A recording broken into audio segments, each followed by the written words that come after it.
En esta radioemisora presentamos Llaves para vivir con éxito, a cargo del internacionalmente conocido maestro de la Biblia y escritor Derek Prince, quien comparte su experiencia personal y ministerio cristiano en Llaves para vivir con éxito. Bienvenidos.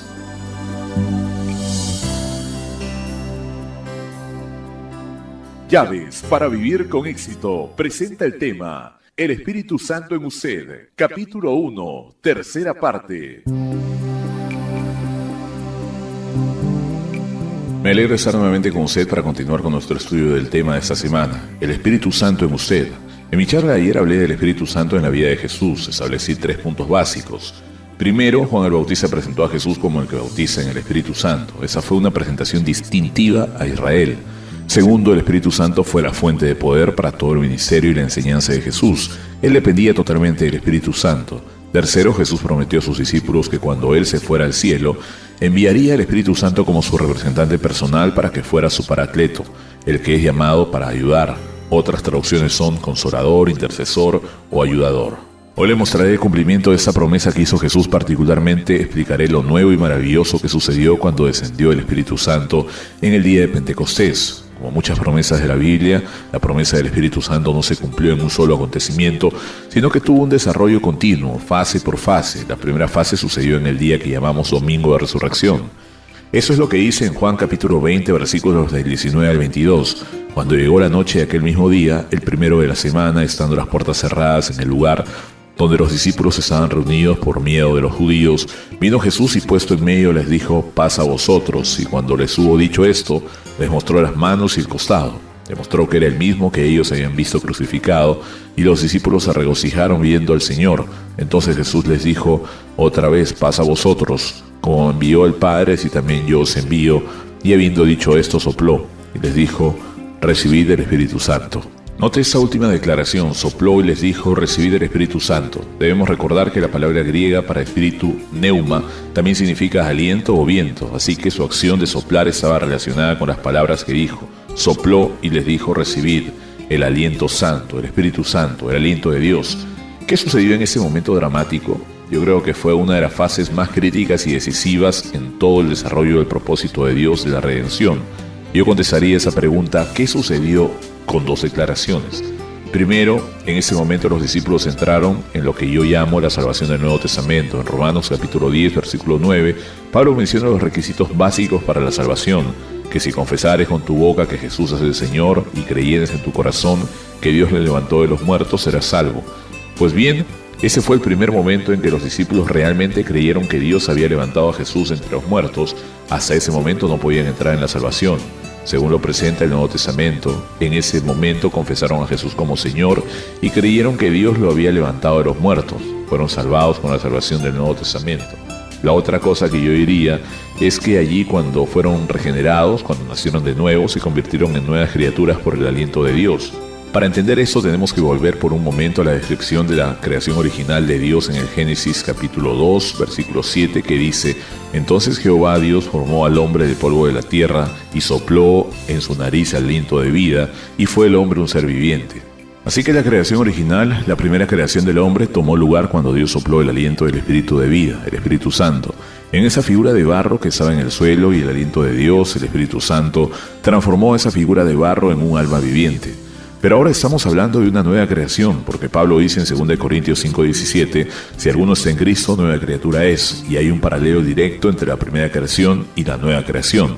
En la nueva creación, Jesús, el resucitado Señor y Salvador, habiendo conquistado el pecado, la muerte, el infierno y Satanás, apareció a sus discípulos y sopló en ellos el aliento de vida de resurrección. Un nuevo tipo de vida, una vida que había triunfado sobre todas las fuerzas del mal, que había triunfado sobre la muerte y sobre el pecado, y por medio de ese aliento de Dios, recibido de los labios de Jesús, ellos se convirtieron en nuevas criaturas, fueron regenerados. De manera que por medio de esa experiencia los discípulos entraron en la salvación del Nuevo Testamento y pasaron del viejo orden a la nueva creación en Cristo por medio del aliento de Dios, el aliento de vida y de resurrección recibido de los labios de Jesús. No obstante, es importante que entendamos que aún después de tener esa experiencia del domingo de resurrección, la promesa del Espíritu Santo fue renovada 40 días más tarde aproximadamente. En otras palabras, el total cumplimiento no había venido todavía. En Lucas 24:49, Jesús les dice después de la resurrección: «He aquí yo enviaré la promesa de mi Padre sobre vosotros, pero quedaos vosotros en la ciudad de Jerusalén hasta que seáis investidos de poder de lo alto». Y más explícitamente en Hechos capítulo 1, versículo 5, probablemente un corto tiempo antes de su ascenso a los cielos, casi 40 días después del día de resurrección, les dice: «Porque Juan ciertamente bautizó con agua, mas vosotros seréis bautizados con el Espíritu Santo dentro de no muchos días». De manera que lo que pasó el domingo de resurrección no fue el cumplimiento total. Casi todos los teólogos y comentaristas de las Escrituras concuerdan que el final y pleno cumplimiento ocurrió en el día de Pentecostés. Y esa es la descripción en Hechos capítulo 2, versículo 1 al 4. Cuando llegó el día de Pentecostés, estaban todos unánimes juntos, y de repente vino del cielo un estruendo como de un viento recio que soplaba, el cual llenó toda la casa donde estaban sentados, y se desaparecieron lenguas repartidas como de fuego, asentándose sobre cada uno de ellos, y fueron todos llenos del Espíritu Santo, y comenzaron a hablar en otras lenguas, según el Espíritu les daba que hablasen. Bien, esa es la manifestación actual, el cumplimiento actual de la promesa. El Espíritu Santo descendió del cielo, en persona, en forma de un viento poderoso, y los llenó a cada uno de ellos individualmente y les dio una lengua nueva y sobrenatural que nunca aprendieron. Pero al final de ese segundo capítulo de Hechos, Pedro da lo que podríamos llamar la explicación teológica de lo que ha acontecido y dice concerniente a Jesús: «A ese Jesús resucitó Dios, de lo cual todos nosotros somos testigos. Así que, exaltado por la diestra de Dios y habiendo recibido del Padre la promesa del Espíritu Santo, ha derramado esto que vosotros veis y oís». Note primero que todas las tres personas de la Trinidad están mencionadas en ese versículo. Jesús el Hijo recibe al Espíritu Santo del Padre y lo derrama sobre los discípulos que esperan en el aposento alto en Jerusalén. Y en ese momento el cumplimiento final de la promesa de la venida del Espíritu Santo tomó lugar. El Espíritu mismo fue enviado del cielo por el Padre y el Hijo y descendió sobre los discípulos en el aposento alto en Jerusalén. Note que en ese punto Jesús no solo ha resucitado, sino que también ha sido exaltado y glorificado. Porque en Juan capítulo 7, el escritor del Evangelio dice que la promesa del Espíritu Santo no se podía cumplir hasta que Jesús fuera glorificado. De manera que tenemos dos domingos dramáticos y maravillosos. El primero, el domingo de resurrección, y tenemos con él a Cristo resucitado y el Espíritu que sopló. El segundo, el domingo de Pentecostés, el Cristo glorificado y el derramamiento del Espíritu Santo. Voy a repetirlo para que usted pueda ver las dos fases. El domingo de resurrección, el Cristo resucitado, el Espíritu que sopla. El domingo de Pentecostés, el Cristo glorificado, el derramamiento del Espíritu. Y recuerde que estos son patrones para el creyente de hoy. Para terminar esta charla quiero resumir brevemente el significado permanente de los sucesos que hemos visto, la venida del Espíritu Santo en el día de Pentecostés. Según lo entiendo yo, el Espíritu Santo vino a la tierra como persona. Él es ahora el representante de la Trinidad, residente en la tierra. Pareciera que es una ley que no puedo explicar que solo una persona de la Trinidad puede estar residiendo a la vez. Por algunos años fue Jesús el Hijo, pero cuando Jesús partió y regresó a los cielos, Él dijo que otra persona vendría en su lugar y se quedaría con nosotros para siempre. No solo por unos años breves. Eso se cumplió en el día de Pentecostés. Jesús, el Hijo, como persona, había regresado al Padre en los cielos. Entonces el Padre y del Hijo juntos envían al Espíritu Santo para que tome el lugar de Jesús. ¿Dónde vive ahora el Espíritu Santo? Bien, le daré dos respuestas.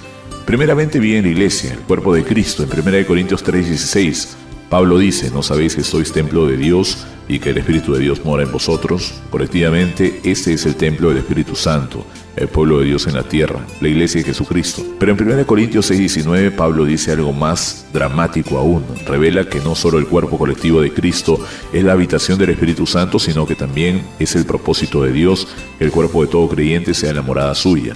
En 1 Corintios 6:19, Pablo dice: ¿o ignoráis que vuestro cuerpo es templo del Espíritu Santo, el cual está en vosotros, el cual tenéis de Dios?